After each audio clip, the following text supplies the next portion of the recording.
오늘은 성경 말씀 구약 성경 여호수아 3장 7절에서 17절까지 읽겠습니다.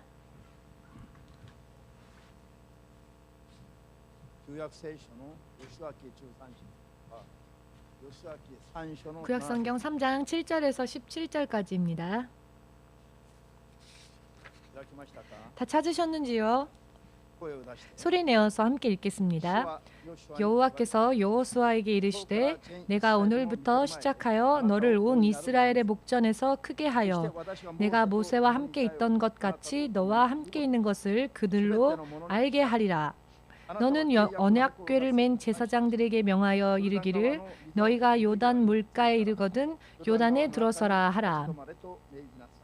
여호수아가 이스라엘 자손에게 이르되 이리 와서 너희 하나님 여호와의 말씀을 들으라 하고 또 말하되 사시는 하나님이 너희 가운데에 계시사 가나안 족속과 헷 족속과 히위 족속과 브리스 족속과 기르가스 족속과 아모리 족속과 여부스 족속을 너희 앞에서 정령이 쫓아내실 줄을 이 일로 너희가 알리라. 보라, 온 땅에 주의 언약궤가 너희 앞서 요단으로 들어가나니 이제 이스라엘 지파 중에서 매 지파에 한 사람씩 12명을 택하라. 온 땅에 주 여호와의 궤를 맨 제사장들의 발바닥이 요단 물을 밟고 멈추면 요단 물 곧 위에서부터 흘러내리던 물이 끊어지고 쌓여 서리라. 백성이 요단을 건너려고 자기들의 장막을 떠날 때에 제사장들은 언약궤를 메고 백성 앞에서 행하니라. 요단이 몸에 거두는 시기에는 항상 언덕에 넘치더라. 궤를 맨 자들이 요단에 이르며 궤를 맨 제사장들의 발이 물가에 잠기자 곧 위에서부터 흘러내리던 물이 그쳐서 심히 멀리 사르단에 가까운 아담, 읍 변방에 일어나 쌓이고 아라바의 바다 여메로 향하여 흘러가는 물은 온전히 끊어짐에 백성이 여리고 앞으로 바로 건널세. 여호와의 언약궤를 맨 제사장들은 요단강에서 마른 땅에 굳게 섰고 온 이스라엘 백성은 마른 땅으로 행하여 요단을 건너니라. 아멘. 기도하시겠습니다. 만군의 주 되신 하나님, 주 되신 예수님, 주님께서 온 세계 사람들에게 주님의 이름을 그리고 주님의 그 육신을 아무런 대가 없이 주셨고 또 주님의 형상으로 본떠 우리를 주의 자녀 삼으시기 위해서 만드셨습니다. 우리가 이제 지옥으로부터 영원히 심판받을 그 길에서 우리를 건지시고 주의 자녀 삼으시고 다시 하나님 나라로 돌아갈 수 있는 길이 주로 인해 열려지고 이제 주의 자녀로서의 신분이 회복되어짐을 진심으로 감사드립니다. 이 시간 진실로 주님께서 세상에 있는 우리 믿는 자들에게 원하시는 믿음이란 무엇인가? 주님이 더불어 역사하시며 주의 자녀로서 살 수 있는 그 길을 위해서 우리들에게 필요한 믿음은 무엇인가를 확실하게 깨닫게 하여 주시옵고 오늘 이 교회를 이 땅에 세우신 목적대로 믿음 생활이 또 한 사람 한 사람에게도 온전히 이루어질 수 있도록 도와주시옵소서. 그리고 우리를 만나는 모든 사람들이 살아 역사하시는 하나님 그분을 우리를 통해 반드시 만나게 하시옵고 또 그분 앞에 하나님 앞에 그 한 사람 한 사람을 나오게 할 수 있도록 도와주시옵소서. 예수 그리스도의 이름으로 기도드리옵나이다. 아멘. 할렐루야.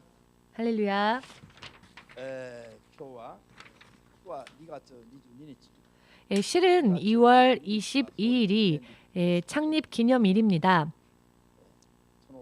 그러나 예배를 기념하여 예배 드리기 위하여서 바로 오늘 창립 기념 예배를 드리게 되었습니다. 1998년 1월 15일 교회를 개척하라. 또한 이 교회가 앞으로 어떠한 사명을 가지고 가야 하는지 사도행전 1장 8절의 말씀을 통하여서 주님이 저에게 주셨습니다. 그 전까지 저희 가족은 일본 영혼들을 구령하기 위해서 그 선교를 위해서 100일 동안 작정 기도를 하나님께 드리고 있던 때였습니다. 98년 1월 말경 100일 기도가 끝날 즈음이었는데요. 그때 하나님의 음성을 듣게 되었습니다. 누가 흐르는 요단강에 그 발을 내디딜 것인가? 이 음성이 일본 선교를 위하여서 주님께서 우리들에게 요구하신 믿음이었습니다. 한 번, 두 번이 아니라 며칠에 걸쳐서 계속 끊임없이 이 음성이 마음속에 울려 퍼지는데 마침내 저는 그 음성에 항복하였습니다. 그리고 주님, 저희들로 괜찮으시다면 저희가 하겠습니다. 라고 하는 고백을 셀 수 없이 많이 하나님께 드리게 하셨습니다. 그리고 그것이 하나님의 뜻이시라면 교회의 이름을 허락해 주십시오라고 기도했을 때 하나님께서 주신 이름이 사도행전 1장 8절의 말씀 9절이었습니다. 모두 함께 너희 위에 성령이 임하면 너희는 권능을 얻고 예루살렘뿐 아니라 유대와 사마리아와 땅 끝까지 이르러 나의 증인이 되리라. 이 말씀 가운데에 지금 우리 교회의 이름이 들어 있습니다. 땅 끝 선교 교회이지요. 그 이름과 더불어 이 교회의 사명, 감당해야 할 사명 또한 바로 그 말씀 구절에 함께 담겨 있습니다. 이 말씀을 받음으로 교회를 개척하는 것이 주의 뜻이라는 것을 확신하였고 일본 땅에서 일본인의 영혼의 구령을 위하여 기도하였을 때 땅 끝까지 나아가서 선교해야 한다라고 하는 사명까지 주님께서 함께 주셨고 또 그 사명을 감당하기 위해서는 흐르는 요단강에 먼저 발을 내딛어야만 하는 그와 같은 믿음이 우리들에게 필요하다는 것을 몇 번이고 주님은 계속 들려주셨습니다. 할렐루야. 창립 기념 예배를 주님께 드리는 이유가 있습니다. 그 이유가 무엇인가 하면은 주님이 우리에게 바로 우리 교회, 이 교회를 창립하라 명령하셨을 때에 무엇이 목적이어서 이 교회가 세워졌는가? 주님은 왜 이 교회를 세우라고 하셨는가? 그 목적에 합당한 믿음으로 다시 돌아가기 위하여서 기념 예배를 우리는 드리는 겁니다. 아멘 되십니까? 즉 다시 초심으로 돌아가서 주님께서 우리 교회, 이 교회 그리고 이 교회 부르심을 입은 우리 한 사람 한 사람에게 주님께서 무엇을 원하고 계시는지 먼저 땅 끝까지 선교하는 것을 하나님은 바라신다는 것입니다. 믿으신다면 아멘으로 주님 앞에 영광 돌리시기 바랍니다. 여러분들에게 주님께서 무엇을 원하십니까? 주님께서 여러분들이 세상을 살 동안에 무엇을 하기를 원하실까요?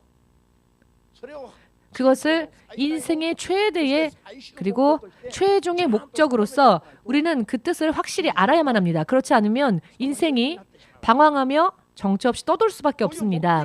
이와 같은 목적이 하나님으로부터 주어지고 명령이 임하였음에도 불구하고 이것을 잊어버리고 살면 인생은 방랑자가 될 뿐입니다. 이 이상 주님 앞에서 방랑하며 살고 싶지 않다면 우리는 먼저 목표 지점을 정해야지요. 주님께서 여러분들에게 무엇을 명하셨습니까? 두 사람, 한 사람 모두 함께 땅 끝까지 부활하신 주 예수님의 증인이 될 것. 아멘 되십니까? 땅 끝까지입니다. 누군가가 여러분들을 만날 때, 그 땅 끝까지 나아갈 때, 누군가 여러분들을 만날 때 여러분들 통하여서 부활하신 예수님을 만날 수 있어야 하며 즉 여러분들이 그렇게 살아야 한다는 것입니다. 이것이 바로 이 교회가 세워진 목적이라는 것입니다. 아직 그 어느 누구에게도 내가 크리스찬이라는 것을 내가 믿는 하나님이 부활하신 주 예수님 되신다는 것을 아직 다른 사람들에게 말한 적이 없다면 지금 회개하십시오. 지금 회개하시고 인생의 목적조차 알지 못한 채 방랑하며 정처 없이 떠돌아 살았다는 것을 알아야 합니다. 방랑자였던 것입니다. 정처 없이 떠도는 자. 그런 자와 똑같은 삶을 살았다는 것입니다. 아멘 되십니까? 이것이 바로 여러분들이 이 세상을 사는 또 목적이어야 한다는 것입니다. 모두 함께 주먹 불끈 쥐시고 내가 이 세상을 살아야 할 이유는 땅 끝까지 예수님의 증인이 되어 나를 만나는 사람들이 낱낱이 예수님을 믿고 구원을 받게 하기 위하여 내가 지금 살고 있는 것이다. 이 목적을 잊어버린 사람은 죽은 자와 똑같습니다. 성경이 그렇게 말씀하십니다. 사대 교회를 향하여 주의 성령이 뭐라고 말씀하십니까? 요한계시록에 나와 있지요. 너는 산 자 이름을 가졌으나 실제는 죽은 자다 라고 하셨습니다. 죽은 자, 즉 목적을 잊어버린 자, 목적을 잃어버리고 주의 음성을 어떻게 들었는지를 잊어버리고 어떻게 살아야 하는지를 모르는 겁니다. 그래서 주님은 내가 어떻게 들었는지를 일깨워 생각하라 하셨습니다. 그것이 바로 사대 교회가 왜 주님 앞에 죽은 자로서 불리워졌는지 바로 그 원인이 거기에 있었다는 것입니다. 어떻게 내가 들었는지 주님이 어떻게 명령하셨는지를 다시 일깨워서 생각하고 그대로 살지 못했던 것을 회개하며 주의 명령하심 대로 살기 위하여 노력할 때에 생명의 책에서 그 이름이 흐려지지 아니하고 보존되어지지만 그렇게 행하지 않는다면 회개치 않는다면 생명책에 그 이름이 지워질 것이라 요한계시록 3장 1절에서 6절까지 주님은 확실하게 말씀하고 계십니다. 할렐루야. 창립 기념 예배를 드리는 목적은 무엇이라고요? 이 교회를 다니는 목적을 우리는 일깨워야 한다는 것입니다. 왜 이 교회를 다니십니까? 예수님을 믿으면 구원받고 천국에 갈 것이라고 사람들이 생각하니까 그렇게 말을 하니까 그냥 교회 와봤습니다 라고 하는 그런 느낌으로 교회를 다니면 안 되지요. 예수님은 부활하셨고 지금 하늘에 계십니다. 그 대신 여러분들이 그 부활주 예수님을 보란듯이 전해야 할 사명이 여러분들에게 주어졌습니다. 이것을 감당하게 하기 위하여 동경 EMC라고 하는 교회가 지금 이 땅에 세워졌다는 것입니다. 아멘 되십니까? 또 그렇게 되기 위해서는 이것이 바로 우리가 사는 목적인데요. 내가 내 목적대로, 내 삶의 목적대로 하나님께서 인정하시는 자의 모습으로 살기 위해서는 어떠한 믿음이 필요한가? 요단강이 흐르고 있을 때에 그 흐르는 요단강 속에 발을 내딛는 믿음이 우리들에게 필요하다는 것입니다. 이 믿음이 필요합니다. 이런 이야기를 하니까 이 교회를 오면 마음이 불편하다라고 하는 분들이 계십니다. 교회를 다니는 게 즐겁지가 않다. 교회를 다니는 게 기쁨이 없다. 또 교회를 가야 하나? 교회 가기 싫다. 이와 같은 기분이 되는 사람, 이런 기분이 드는 사람은 흐르는 강 속에 들어가라 하는 이야기를 납득할 수 없는 사람이지요. 그와 같은 이야기에는 아멘할 수 없는 사람입니다. 왜 이해되지 않는, 납득되지 않는 그런 이야기만 설교하실까? 신 목사님 설교는 너무 듣기 어렵다. 현실과는 너무나도 동떨어졌다. 현실과 맞지 않는 이야기만 하신다. 라고 생각하는 사람은 하나님께서 요단강에 들어가라 직접적으로 말씀하신다면 불평불만을 말하겠지요. 그리고는 불평불만을 말하며 광야에서 결국 쓰러졌던 구이스라엘 민족들과 다를 바 없는 믿음이 되는 것입니다. 하나님의 인도하심, 하나님의 명령, 하나님과 더불어 사는 것이 즐겁지 않은 사람, 그리고 언제나 하나님께 불평, 불만을 말하는 사람, 하나님의 명령에는 따르려 하지 않으면서도 겉으로만 보고 판단하려 하는 사람, 겉으로 보고 판단하는 사람들은 가나안 땅을 정찰 보내었을 때에 그 12명 중에 10명은 불평불만을 말하였죠. 하나님을 원망했습니다. 지도자 모세와 그리고 여호수아와 갈렙을 돌로 쳐 죽이려고 하였지요. 왜 그랬습니까?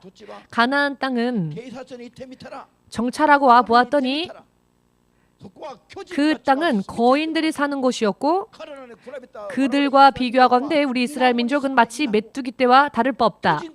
거인과 메뚜기와의 대결인데 그곳에 가서 우리 보고 죽으라고 하는 이야기인가? 어떻게 저 거인들이 사는 곳에 메뚜기와 같이 작고 연약한 우리들을 인도하려 하시는가? 그것은 우리를 죽으라고 하는 이야기가 아닌가? 불평, 불만의 단계를 뛰어넘어서 주의 종들을 원망하고 하나님을 원망하고 주의 종들을 돌로 쳐 죽이려고 하였지요. 저 이스라엘 9세대 민족들은 신 이스라엘 민족, 즉 요르단강으로 들어가라. 그리하여 약속하신 가나안 땅 젖과 꿀이 흐르는 그 약속의 땅으로, 하나님의 천국을 상징하는 그 약속의 땅으로 인도하시기 위하여 요단강으로 들어가라고 하신 신세대들, 즉 이스라엘의 20세 이하의 신세대들, 그들과 비교해 보건대 6분의 5 정도의 사람들은 광야에서 쓰러졌습니다. 즉 이스라엘 민족의 6분의 1 정도 가량만 요단강에 들어갈 것을 명령받았다는 것입니다. 약속의 땅에 들어갈 것을 명령받았다는 것입니다. 12의 대표 중 갈렙과 여호수아는 이 두 사람 이외의 10부족을 대표하는 정탐꾼들은, 즉 6분의 5의 사람들은 광야에서 쓰러졌습니다. 그리고 그때 20세 이하의 신세대들, 그 당시에는 모세도 120세까지 살았지요.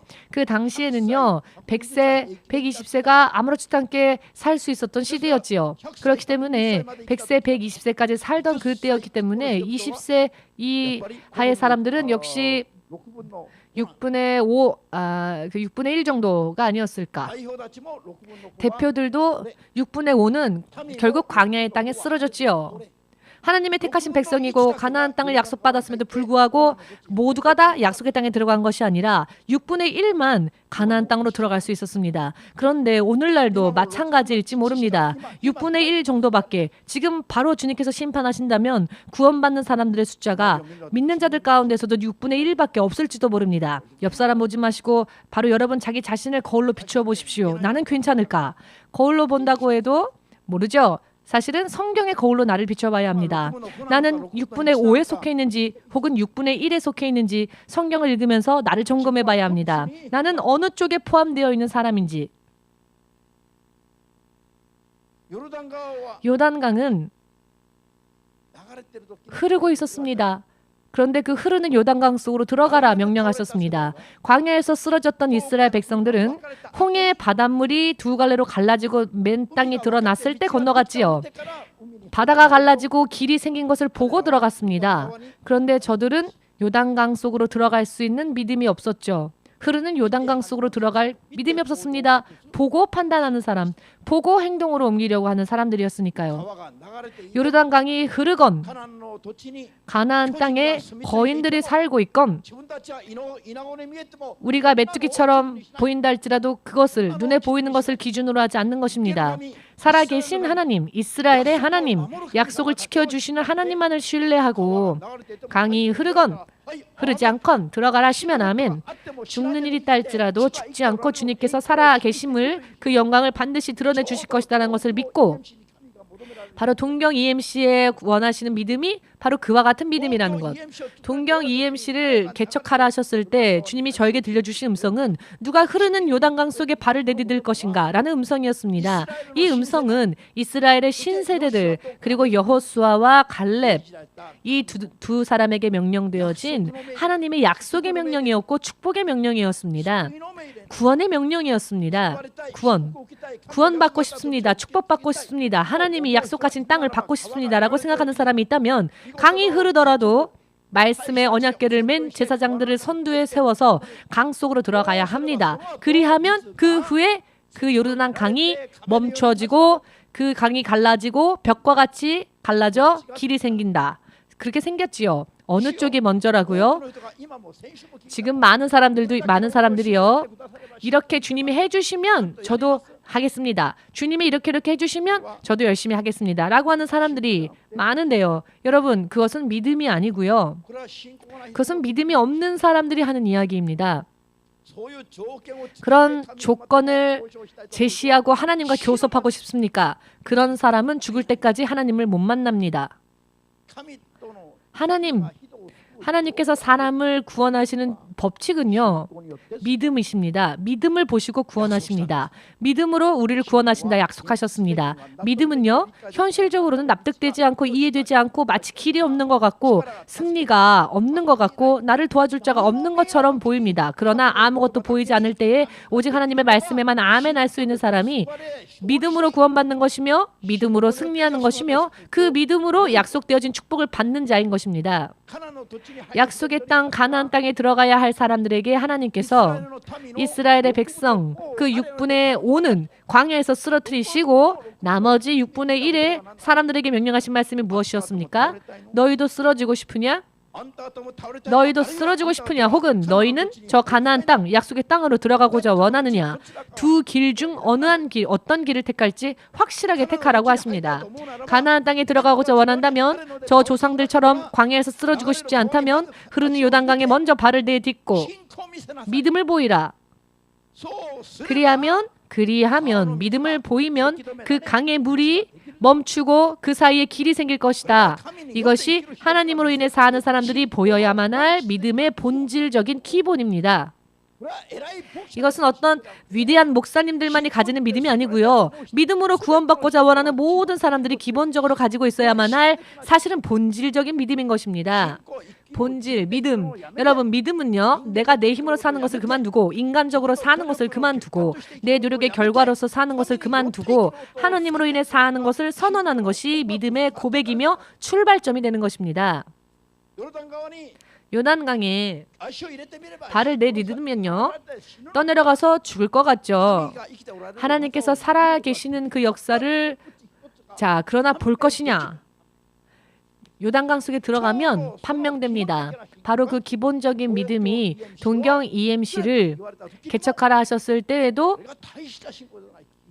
이것이 대단한 믿음이 아니라 사실은 기본적인 믿음이었고 그것을 주님은 저에게 구하셨고 원하셨습니다.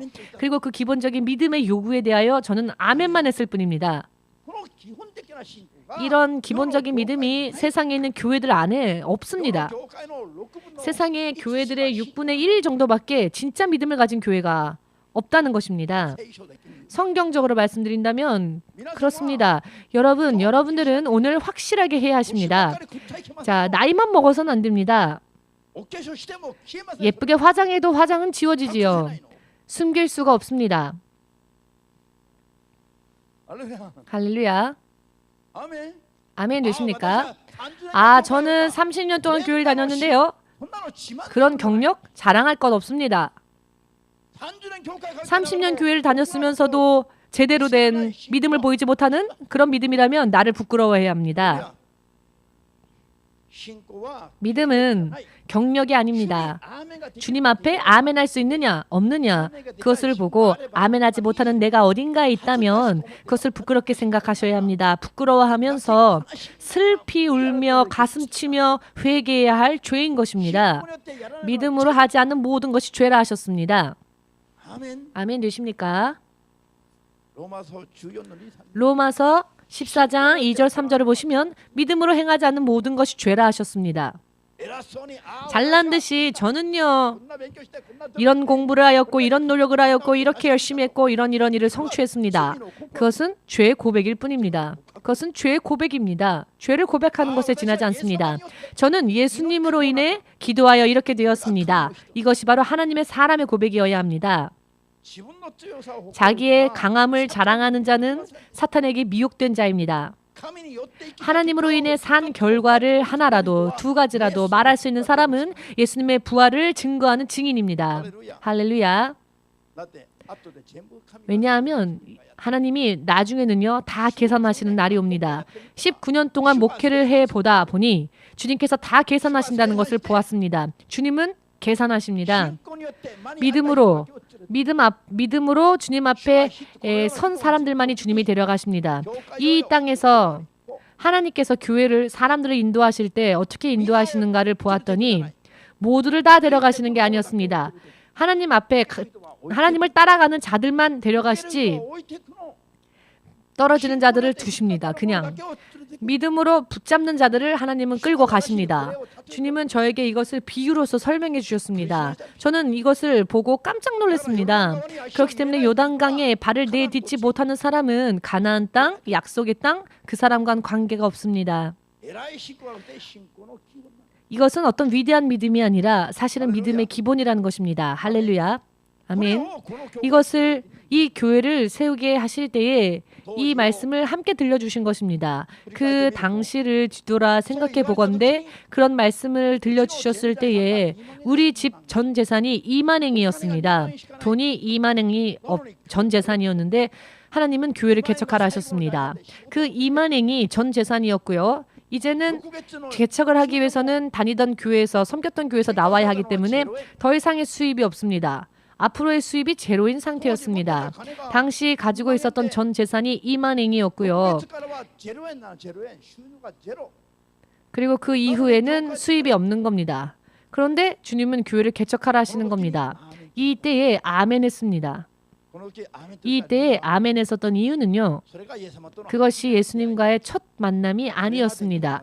그 전까지 우리에게는 하나님에 의한 훈련이 있었습니다. 훈련이 이런저런 훈련이 있었고 믿음으로 훈련을 주님께서 하시고 그 단계에서 이 음성이 들려왔기 때문에 그 들려온 음성에 단 한 번에 2만행밖에 없었어도 아멘 할 수 있었습니다.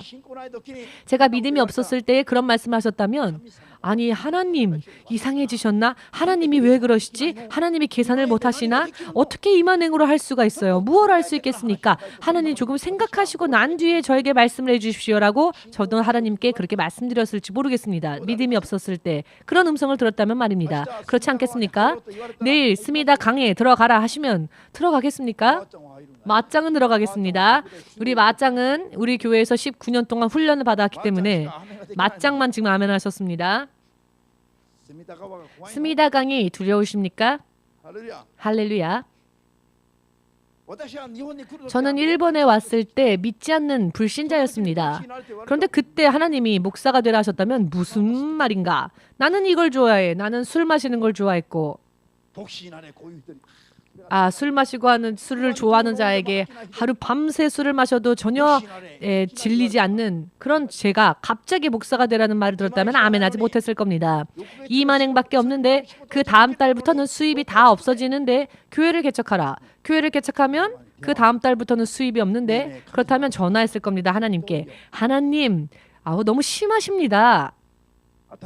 하나님 좀 이상해지신 것 같습니다. 아니 어떻게 하나님 이런 말씀을 하실 수 있습니까? 라고 저도 반발했을지 모르겠습니다. 그러나 그 전까지 사모님과 저는 참 많은 훈련을 받았습니다. 먼저 우리의 일을 다 잃어버리고요. 돈 없이 가는 훈련을 먼저 받았습니다. 그리고 자존심.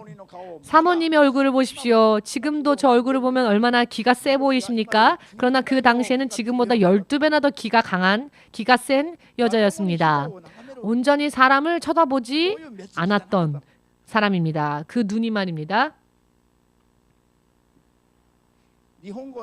일본 말에 사람을 턱으로 부린다라고 하는 말이 있습니다. 사람을 턱으로 부린다. 즉 그런 분이었습니다. 사모님이. 그런 저렇게 기가 센 여자와 살았기 때문에 제가 얼마나 힘들었는지 아시겠지요? 아주 고생을 많이 했습니다.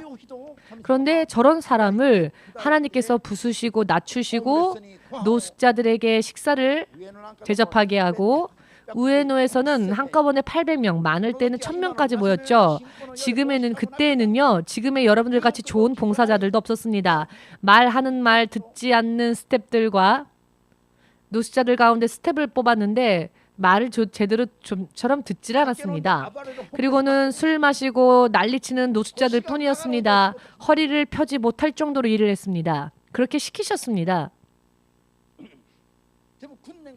그러나 이런 훈련을 미리 받았기 때문에 먼저 목사님이 박사 과정을 밟던 유학생이었기 때문에 장학금과 그리고 가끔씩 하는 그 아르바이트로 30만행에서 50만행의 수입이 매달 있었습니다. 아무도 안 놀라시네요. 유학생이 한 달에 30만행, 50만행의 수입이 있다는 건 대단한 일입니다. 여러분, 일본에서. 학교를 다니면서 30만행, 50만행을 벌 수 있는 사람이 있습니까? 그렇게 간단하지 않습니다. 그러나 그때 저는 간단하게 그렇게 수입을 벌었습니다. 그러나 주의 종으로 부름받고 그 순간부터 갑자기 모든 일이 끊겨져 버렸습니다. 마지막 장학금으로 15만행을 받고 봉투째 사모님께 건네주고 이제는 그게 마지막 수입이었습니다. 훈련 들어가기 전 말입니다. 그리고는 모든 일들이 끊어졌고요. 먹고 살 돈이 없었습니다. 하나님은 돈 없이 사는 훈련을 7개월 동안 시키셨는데요. 7개월 동안 모든 일이 다 끊기고 돈이 없는데 7개월을 견디게 하셨습니다. 7개월이나 견뎠습니다. 하늘만 바라보고 기도했습니다. 밤낮 없이 7시간을 하루에 7시간 기도하고 성경을 매일매일 40장씩 읽으면서 2, 3개월 되면 통독을 한 번 했습니다. 이것을 계속 거듭해서 했습니다. 그렇지만요, 여러분, 성경에는 좋습니다. 아무리 읽어도 또 잊어버리고 아무리 읽어도 또 잊어버리고 전문 서적은 한 번, 두 번, 때로는 차례, 목차만 읽어도 대체로 그 책이 무엇을 말하고자 하는지를 다 깨달았었는데요. 성경의 말씀은 참 제가 두 손 다 든 게 읽어도 잊어버리고 성경의 말씀을 읽으면서 저는 내 머리가 바보구나 라는 걸 처음 느꼈습니다. 훈련이었습니다. 그것도 하나님 앞에서 저의 크기가 얼마나 작은지를 눈으로 보고 알 수 있게 하나님은 훈련하셨습니다. 내가 내 머리만 의지하고 살았는데 내 머리는 결코 의지할 만한 게 못 되구나라는 것을 성경을 처음 읽고 깨달았습니다. 절대로 내 머리를 의지해서는 안 되는 거구나. 저는 반석 위에 놓아도 그 반석에 뿌리를 내리고 살 수 있다라는 자신이 있었던 사람이었는데 성경 읽고 저는 포기했습니다. 나를 의지해서는 안 되겠구나. 내 머리를 의지해서는 안 되겠구나. 저는 제 분야에 있어서는 다른 사람들이 길을 열 때 걸리는 시간보다 2배, 3배 빨리 그 길을 열었기 때문에 질투도 시샘도 많이 받았었습니다. 그런데 성경을 읽을 때는 저는 제 머리를 의지해서는 안 된다는 것을 깨달았습니다. 할렐루야. 그리고 사모님과 저렇게 참 사모님도 사모님이지만 저도요, 자존심이 그 어느 누구에게도 질 수 없을 정도의 사람이었습니다. 얼굴은 이렇게 부드러워 보이죠? 그러나 제 마음은요, 대단합니다. 네, 자상하죠? 제 마음도 자상합니다. 그런데 저는 실패를 인정하지 않는 사람이었습니다. 중학교 때에 시골에서 공부를 잘 못하는 레벨임에도 불구하고 스스로 공부를 잘한다고 생각했다가 고등학교 입시에 떨어져서 1년을 재수했는데요. 그 재수한 1년이 저의 운명을 바꾸어 놓았습니다. 실력이 없으면 안 되는 거구나. 그래서 저는 그 중학교를 졸업하고 고등학교 1년 재수할 때 6개월 동안 공부를 어떻게 했냐면은 고등학교의 3학년, 2학년 정도의 성적까지 6개월 동안 힘써 공부를 했습니다. 그 이후로는 시험을 봐서 단 한 번도 떨어진 적이 없는 인생이었습니다. 시험만, 수험만 치면 다 붙었고요. 그것도 다른 사람보다 더 빨리. 다른 사람이 4년, 5년 걸려 할 때 저는 2, 3년 만에 다 과정을 마치곤 했었습니다. 그래서 자신만만했죠. 사모님도 보십시오. 사모님은 더 자신만만한 사람이었습니다. 이렇게 자존심 덩어리였던 저였는데 이렇게 자존심이 세면 하나님 앞에 머리를 숙일 수 없죠. 그래서 하나님은 먼저 자존심을 부수는 일을 훈련을 시키셨습니다. 여러 많은 일들이 있었는데 한 가지만 간증을 드린다면 장수갈비라고 하는 식당이 있었습니다. 그 식당을 아르바이트를 하기 위해서 더 이상 먹을 게 없기 때문에 사모님이 아르바이트를 하러 갔는데요. 이 식당집 주인이 대부분 자리를 비우고 한국에 가 있는 사람이었습니다. 나중에는 사모님에게 다 맡겨버렸습니다. 사모님이 혼자 일을 할 수가 없으니까 당연히 저는 그때 아무런 일이 없고 빈둥빈둥 놀고 있었기 때문에 사모님을 도와주게 되었습니다. 훈련 때인데요. 그래서 그 식당에서 일을 하면서 밥을 먹는 겁니다. 그러나 주님이 인도하심이었습니다. 그 식당에 2층이 있었는데요. 완전히 그 2층이 다락방이 쥐의 소굴이었습니다. 그런데 그 방을 깨끗하게 청소하고는 기도방을 만들었습니다. 그리고는 지금 십자가가요. 그때 만든 십자가입니다. 저 목사님실에 있는 십자가가 그때 처음으로 십자가를 만들었는데 그 십자가입니다.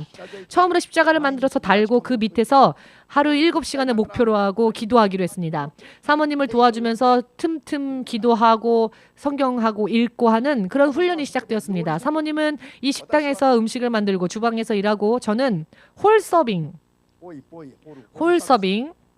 서비스를 합니다. 손님이 오면 할렐루야 하는 게 아니라 할렐루야가 나올 때도 있었습니다. 손님이 들어올 때. 손님이 들어오면 이라시아이마세 어서 오세요 하면서 저 쥐 소굴이었던 그 다락방 그리고 1층 식당도 사실 쥐가 드글드글 거렸는데 그 처음에 아침에 요리를 하려고 불을 켜면 그 렌즈 사이에서 쥐들이 튀어나옵니다. 쥐가 갑자기 튀어나와서 쥐 속으로 도망가면 사모님이 비명을 지르는 겁니다. 그러면 홀에서 제가 듣다가 아이 저 여자 손님이 있는데 저렇게 비명을 지르면 어떡해. 일본 선교를 소망하며 이렇게 우리가 훈련받는데 저 쥐가 무서워서 저렇게 소리 지르면 어떡해. 귀신도 때려 죽여야 할 저 사모가 어떻게 쥐 때문에 비명을 지르느냐 하고 호통을 치면 나는 쥐가 세상에서 제일 싫어. 세상에서 제일 싫은 게 쥐야 라고 사모님이 말을 했습니다. 쥐 그게 뭐 아무것도 아니지. 저렇게 작은 동물인데 쥐가 뭐가 무섭냐고. 뱀처럼 무는 것도 아니고 뭐가 두렵냐고. 그러다가 또 싸우고 싸움이 나면은요 사모님이 그 행주 있지 않습니까? 이렇게 닦는 죄송합니다. 앞치마를 벗어 제끼고는 나가버립니다. 그리고는 혼자 술집 가서 술을 마셨습니다. 제가 아무리 화를 내도 저는 술 마시러 간 적이 없습니다. 훈련이 시작되고 난 다음에는. 그런데 사모님은 그때만 해도 성화가 안 되니까 저랑 싸우면 혼자 술 마시러 갑니다. 위스키를 7잔 한꺼번에 들이키고는 밤늦게 집에 돌아옵니다. 저는 그때까지 기도를 하는 겁니다. 이 여자가 바보같이 또 어디를 갔나. 이런 훈련을 받기 시작한 거죠. 그때부터 사모님이 무너지기 시작했고 낮아지기 시작했고 저도 낮아지기 시작했고 둘이 함께 싸우면서 둘이 서로 그 안 좋은 부분들을 서로 연마하게 만들고 그래도 아무리 싸워도 기도를 쉬지 않았습니다.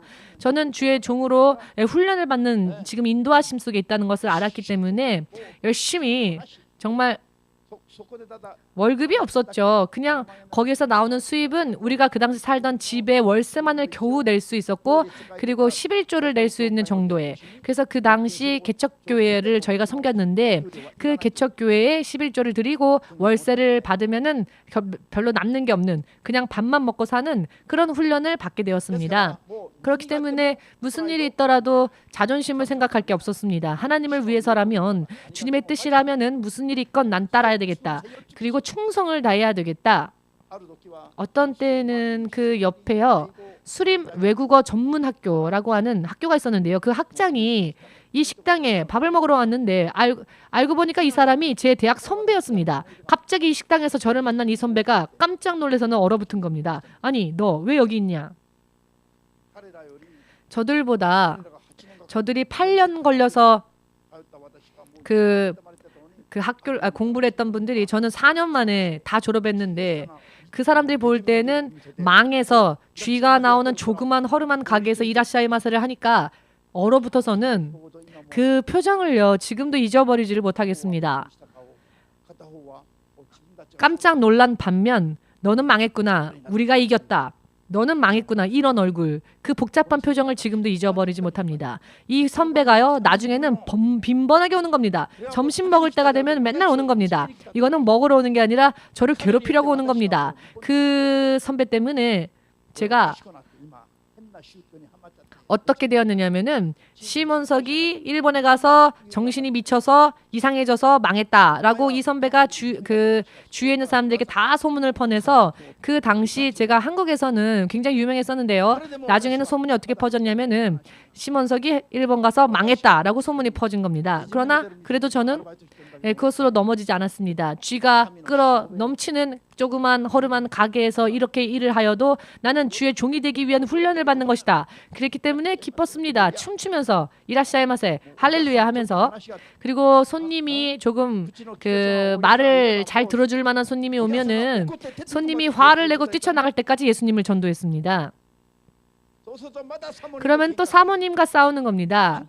아니 당신만 뜨겁고 상대방은 들을 귀가 없는데 그렇게까지 지겹게 전도를 하면 저 손님 2번 다시 안 온다. 그러면 저는 지금 저 사람을 2번 다시 못 만나면은 어떻게 저 사람이 예수님을 만날 기회가 없을지도 모르는데 전도해야지 하면 또 사모님이 그 앞치마를 집어 던지고는 뛰쳐나가는 겁니다. 많이 싸웠습니다. 나면서부터 저도 목사가 아니니까요. 성화가 되지 못했던 사람 중에 하나였고 이 세상을 좋아하는 사람 중에 하나였기 때문에 주의 종으로 거듭나기 위한 훈련을요 아주 정말 듬뿍 받았습니다. 사람들에게 짓밟히는 일부터 시작되어 그 자존심이 구겨지는 일, 돈 없이 사는 일, 이와 같은 훈련을 받았기 때문에 나중에 2만 행밖에 없을 때에도 주님이 개척하라 하셨을 때 단 한순간도 의심치 않고 하나님의 뜻이라면 요단강에 들어가겠습니다. 하나님 뜻이라면 요단강 들어가겠습니다 하고 들어갔습니다. 그런데 일을 하면서 밤낮 없이 사모님은 김치를 만들고 지짐이를 만들고 부침개를 만들고 기타 스나의 그 시장이 있었는데요. 허락 없이 노점상을 했습니다. 그러면은 특히 같은 한국 사람들이 한국 식당을 하는 사람들이 경찰에 신고를 합니다. 일본 사람들은 신고하지 않았습니다. 불법으로 노점상을 한다라고 일본 사람들은 신고하지 않는데 반드시 신고하는 사람들은 한국 사람들이었습니다. 그때 무엇을 알았냐면은 같은 민족, 같은 핏줄 아무 의미 없구나. 그때 깨달았습니다. 저는 그래서 한국 사람을 그렇게 좋아하지 않습니다. 그때부터 하나님께서 하나님으로 인해 연합되어진 자들이야말로 내 진정한 형제자매다. 하나님으로 인해 하나가 된 사람들이야말로 영원한 너의 가족이다. 이것을 하나하나 깨닫게 하셨고 일일이 이렇게 훈련을 받으면서 사실은 길바닥에서 한국 사람 만나면요. 처음에는 기뻤고 좋았습니다. 그런데 그때부터 제가 확실하게 눈이 떠졌습니다. 김치를 노점상에서 장사할 때에 항상 신고하여서 경찰이 올 때 누가 신고했는가 하면 한국 식당에 한국 사람들이 신고를 했습니다. 옆에 한국 사람 있으면은 한번 째려보십시오. 경계하십시오. 오해하지 마시고요. 자, 왜 이런 일이 일어나느냐 나중에 생각을 해보았더니 모두 우리가 세상에 아무런 미련을 두지 않고 내 머리의 지식과 나의 경험 혹은 다른 사람들의 도움 혹은 돈의 힘으로 사는 길을 절대로 의지하지 않고 오직 하나님의 음성이 들려오고 하나님의 인도하심이 있으면 단 한 번의 아멘으로 순종할 때 그 이후에 하나님이 열어주시는 길이 있다는 것을 체험하게 하시기 위하여서 하나님은 여러 많은 사람을 통해 여러 많은 상황을 통해 여러 많은 일들을 통해 여러 많은 케이스를 통해 우리를 거듭나게 하시는 훈련을 시키셨습니다. 거듭나게 하셨습니다. 제가 카사이에 이자카야가 있었는데요. 제가 한 달 정도 그 홀 서비스를 한 적이 있습니다. 처음으로 카사이라고 하는 지역에 그 당시 저희가 섬겼던 교회에 그 카사이 그 이자카야의 사장이 있었습니다. 우리 심원석 형제님이 하나님의 사람, 너무 하나님의 사람 같으니까 우리 가게 일을 맡아주시면 안심할 수 있을 것 같습니다. 해서 제가 한 달 정도 그 가게에서 봉사한 적이 있는데요. 그 가게 주인, 그 사장이 거기에 세워둔 점장이 또 저를 질투해서요. 그래서 잘렸는데요. 그러나 좋은 공부를 했습니다. 사람을 예수님의 사랑으로 예수님의 마음으로 사람들을 바라보는 믿음이 그때 생겼습니다. 아멘 되십니까? 여기에는 사실 그 이자카야에 말입니다. 그 건달들이 와서 술을 마시고 하게 됐습니다. 사실 그 전까지는 건달들은 사람이라고 취급하지를 않았습니다. 정말. 그런데 그때에 왔었던 그 건달들 중에 한 명이 있는데 조금 유치한, 조금 어린애 같은 행동을 하기는 했는데 그런데 굉장히 마음이 부드러운 사람이었습니다. 갈 때 반드시 저를 보고 좋아하고는 그래서 이야기를 나누어 보았더니 굉장히 마음은 착한 사람이었고 따뜻한 마음을 실제로는 가진 사람이었다라는 것을 알게 되었습니다. 그것을 체험하면서부터요. 사람을 바라보는 시선이 바뀌었습니다. 그 전까지는 건달들을 보면 마치 괴물을 보듯이 짐승을 보듯이 싫어하고 그랬는데요. 그때 그런 사람들을 만나면서 그래도 그 사람의 마음들은 틀리구나라는 것을 알게 되었고 제가 주의 종으로서 여러 많은 사람들을 바라보고 사랑할 수 있게끔 체험을 하나님은 시키셨습니다. 퍼트려도 좋습니다. 시몬 성사님이 옛날에 형제 시절 때에는 이자카야에 점장도 했었다라고 소문 내셔도 좋습니다. 인기가 있었습니다. 저 테이블 이 테이블에서 오빠 좀 오세요. 그러면 왜 그러세요? 한 잔 마십시오. 이런. 그래도 절대로 술을 마시지 않았습니다. 훈련을 받았던 때였으니까.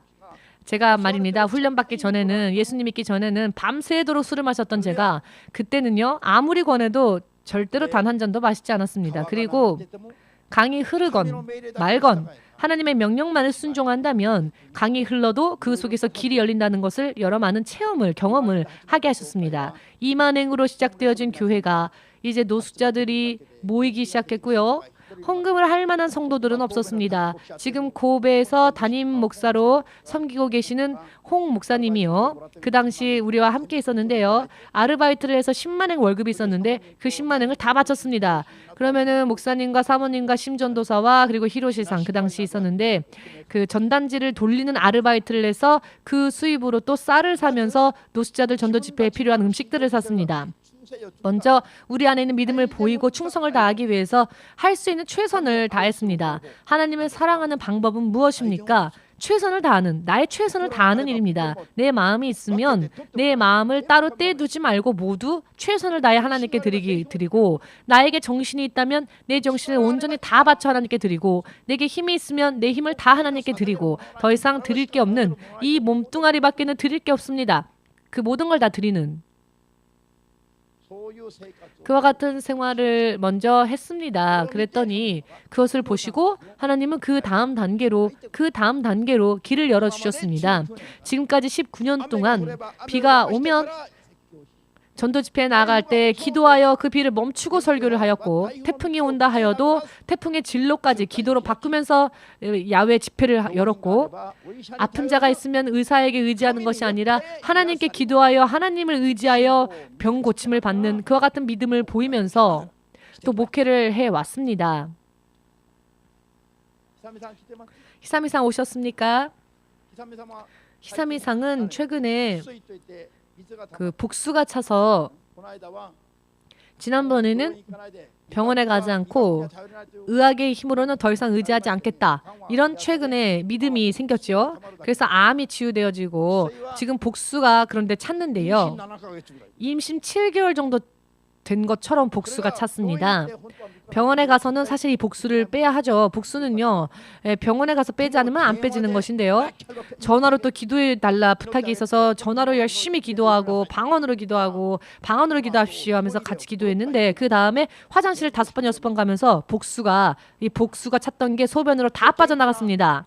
그래서 또 그런데 어제요. 또 아픔이 통증이 생겨서 또 통증이 있습니까? 했더니 네, 죽을 것 같이 지금 통증이 심합니다. 해서 복수가 또 찼다는 겁니다. 그래서 또 똑같이 기도하고 그랬는데 본인 안에 혹시 회개치 않은 죄가 있을지 모르니 그 회개하지 못한 죄가 있으면 용서해 주십시오 하고 회개하십시오. 그리고 기도로 안수를 했습니다. 또 본인이 방언으로 기도했는데 하나님이 깨닫게 해주시기를 너 안에 이런 죄가 있지 않니? 너에게 이런 죄가 있지 않았니? 너가 이런 일을 하지 않았니? 너가 이런 일을 하면서 나에게 기도하니 내가 너에게 어떻게 응답해 줄 수 있겠니? 라고 하는 여러 많은 가르침을 주님이 주셨고 그때 회개했더니 오늘 아침에 일어났는데 너무나 몸이 가뿐하더랍니다. 그래서 전화가 걸려왔습니다. 목사님 감사합니다 하고 이렇게 의사가 포기했죠. 더 이상 어찌할 수 없다고. 의학의 힘, 현대 의학의 힘으로는 어찌할 수 없다 했던 그 병이 지금 예수님으로 인해 치유되어지는 방법으로 그 길로 지금 제가 먼저 여러 하나님 앞에 배웠고 그래서 여러분들에게 가르치는 겁니다. 그리고 예수님을 따라갔더니 도라노몽 미나미 병원은 여러분 일본에서도 아주 유명한 병원입니다. 그렇죠? 아카사카에 있는 도라노몽 미나미 병원은요. 아카사카에 있는 그 병원은요. 유명한 병원입니다. 그렇죠? 그런데 그 병원의 의사들이 두 손 두 발 다 들었죠. 이제 못한다고.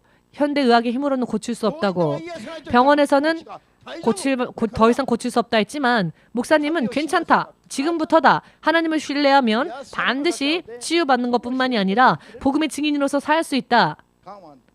암은 날 것이며 지금 암은 났고 지금은 복수가 찼지요. 복수가 찼을 뿐이지만 복수가 찬 것도 이렇게 복수가 차면 사실 병원에 가서 빼야 합니다. 그런데 기도하고 하나님으로 인해 고침받는 방법을 그 길을 가르쳤더니 지금 히사미상도 의심치 않고 쫓아오고 순종했죠. 그랬더니 소변으로 다 복수가 빠지게 기도했습니다. 그랬더니 그 기도를 받고 난 후에 5, 6번 화장실에 갔는데 정말로 기도한 대로 소변으로 복수가 다 빠졌습니다. 어제 다시 또 똑같이 통증이 생긴 이유는 본인이 아직 회개치 못한 죄가 남아있기 때문에 죄가 남아있으면 마귀가 공격합니다. 하나님은 역사하지 못하시죠. 그래서 하나님은 무엇이 죄였고 무엇을 회개해야 하는지를 알려주신 것입니다. 그래서 또 그대로 회개하였더니 오늘 아침에 일어났는데 너무나 가뿐한 몸으로 일어났다는 것입니다. 이렇게 의사가, 과학이, 의학이 더 이상 어찌할 수 없다고, 더 이상 길이 없다고 하여도 예수님에게는 길이 있다는 것, 예수님 안에는 길이 있고 그 길이 열린다는 것, 이 믿음을 가르치는 것이 교회가 이 세상에 있어야 할 목적인 것입니다. 아멘 되십니까? 아멘. 빨리 하나님을 순종하면 빨리 체험할 수 있습니다. 그러나 말 듣지 않고 인간적으로 다 해보고 나서 그래도 도저히 안 될 것 같으면 더 이상 길이 없다는 걸 겨우 깨닫고 나중에 하나님 앞에 손 들면 많은 고통의 시간이 걸릴 뿐입니다. 많이 힘들고 지칠 뿐입니다. 먼 길 돌아서 지치고 싶지 않으면, 고생하고 싶지 않으면 지름길로 달려 주님을 만나십시오. 그러면 단기간에 치유받고 단기간에 길이 열립니다. 아멘 되십니까?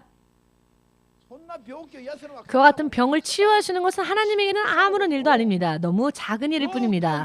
그런데 병을 고치는 것은요, 기적을 일으키는 일은요, 하나님에게는 너무나 작은 일입니다. 하나님을 따르지 않는 사람들의 완악한 마음이요, 더 깨부수기가 어렵습니다. 이 의미를 이해하시겠습니까? 아무리 말하고 말하여도 아멘하지 않는 사람을 아멘할 수 있는 사람으로 거듭나게 하는 것은 정말 기적을 일으키는 일보다 더 힘든 일입니다. 사실은 그만큼 사람들의 마음이요, 얼마나 완악한지요. 모두 함께 암보다도 무서운 게 말을 듣지 않는 너의 마음이다. 너의 마음입니다. 저 사람 마음.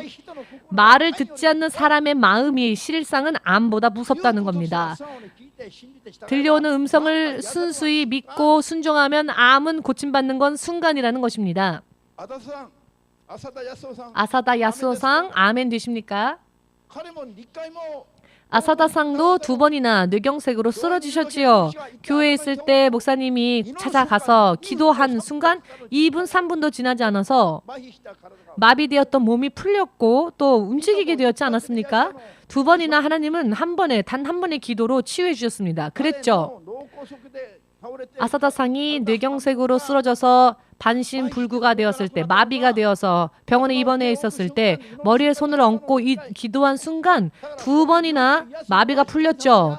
이런 병을 고치시는 것은 하나님에게 너무나 간단한 일이라는 겁니다. 문제는 아사다상의 몸이 고침을 받아도 아사다상의 믿음이 하나님께서 원하시는 믿음까지 이르지 못하니까 3번째 뇌경색으로 쓰러졌을 때는 아무리 기도해도 하나님이 치유하지 않으셨습니다. 그 병을. 왜? 육신의 질병보다 마음의 병, 그 믿음의 병을, 죄의 문제를 해결하는 게 먼저이기 때문입니다.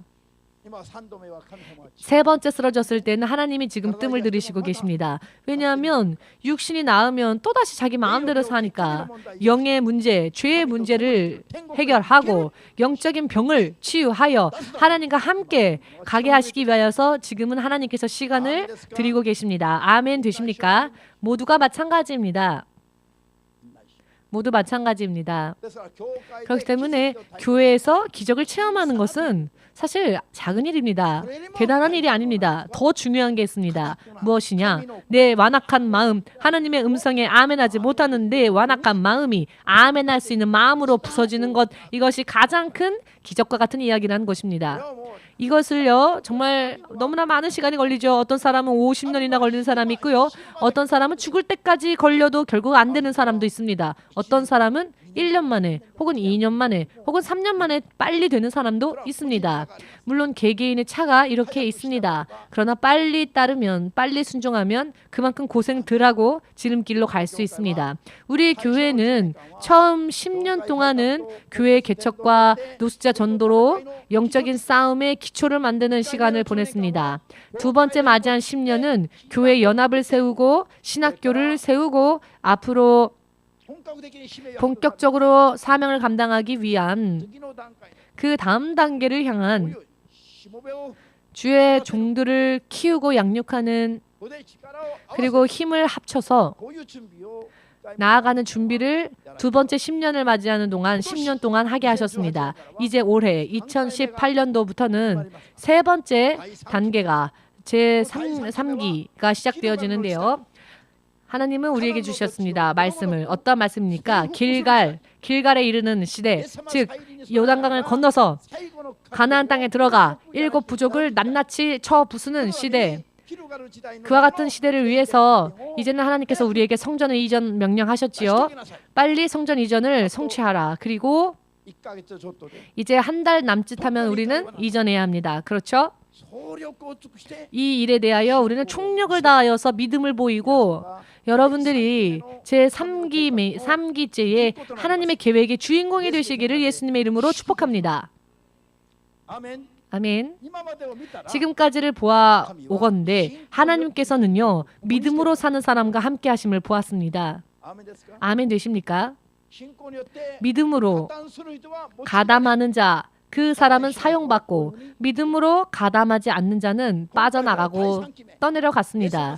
이제 제3기 예수님이 이제 재림하실 날 얼마 남지 않은 이 마지막 때에 우리 EMC 교회와 우리 EMC의 연합이 사명을 감당해야 할 또 다른 새 시대에 진정한 믿음, 거짓이 없는 믿음, 주님을 위해 모든 것을 다 바치는 믿음으로 나아가지 않으면 우리가 합당하지 않다는 겁니다. 아무리 이렇게 설교하고 설교해도 말을 듣지 않는 사람은 또 떠내려가는 사람들이 있겠지요. 그러나 실상은 우리 운명을 좌우하는 중요한 이야기입니다.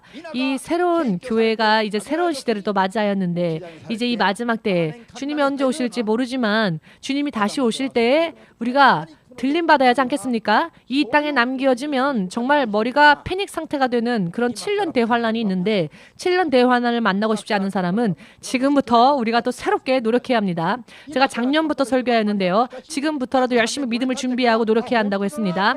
그러나 3년 또 5년 시간 보내고 나중에 열심히 하려고 하는 사람은 그때는 어렵다라는 것을 제가 작년 9월 달 때부터 계속 전하고 있지요. 우리 교회는 모양뿐인 종교뿐인 형식뿐인 결국은 광야에서 쓰러지는 그런 믿음이 아니라 살아계신 하나님의 통치 명령, 주님의 음성을 듣고 그 명령을 순종하여 요단강이 흐르더라도 그 강 속에 길을 만드는 교회가 되어야 합니다. 그 사명이 바로 우리에게 주어진 사명입니다. 지금까지 19년 동안 그와 같은 사명이 우리에게 있음이 증명되어지지 않았습니까? 살아계신 하나님께서 우리 교회를 다스리시고 계신다는 것을 우리가 지금까지 눈으로 보고 알지 않았습니까? 희삼이상 아멘 할 수 있으십니까? 병원에서는 의학적으로는 포기하였죠. 이제는 마지막을 준비하라는 말을 들었습니다. 그러나 그때부터 목사님이 이제는 퇴원하십시오. 아멘 했죠. 이제는 흐르는 강 속으로 들어가라. 그런 의미처럼 들릴 수 있습니다. 퇴원하라고 하니까 병원에서는 안 된다고 하는 사람을 퇴원시켜서 어떻게 할 겁니까? 목사님이. 믿음이 없는 사람이 들으면 목사님이 이상해졌구나. 목사님은 사랑이 없다. 목사님이 너무 차갑다.